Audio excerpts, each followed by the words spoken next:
out of the UK that we first reported back in June. The Rochdale grooming gang, a rape gang, the ringleader of which was convicted of raping 2 teenage girls just yesterday. Justice finally served. He got 35 years in prison. Staying in the UK, free speech censorship is coming under increased scrutiny, something we've talked about on occasion here on the Will Cain Show.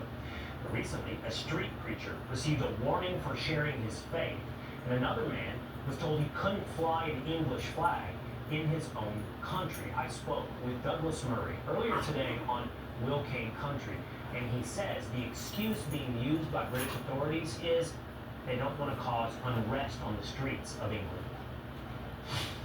The results of mass immigration, which they have overseen, has led to a pretty culturally and religiously homogenous society.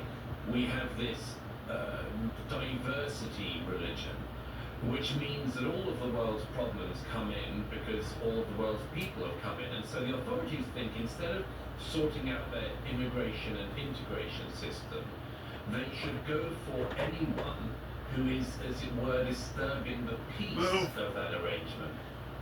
The British have imported people from all over the world who bring their cultures and bring their own values, which do not align with the values of the English. And when those values collide, the law, as it's been in the UK, sides with the Muslims, sides with the culture of the Muslims, the Africans, the English, the Never, the English.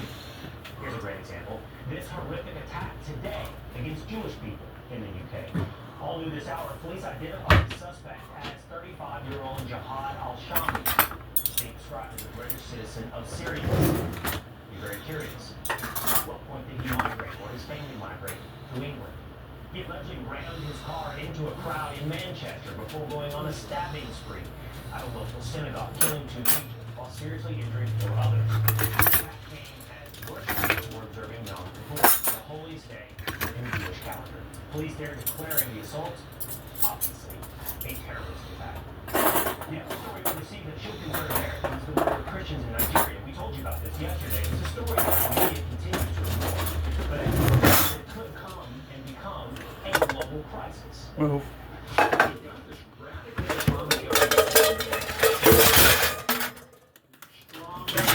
Christian population in the South. What you see take place is radical Muslim groups killing off this strong Christian population, not only in Nigeria, now it's throughout this Sahel region in the middle belt of Africa. This thing is a global threat that even starts to get on top of the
All right, come on.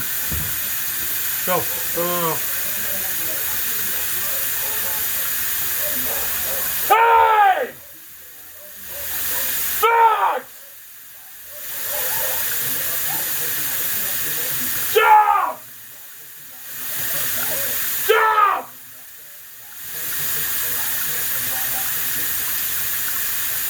Oh, no.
about why you're in the race. And I've seen your answer. The polls are wrong, and I can win. My goal with you here today isn't to put you on your list, but I want to first ask you, why do you think you can win, and what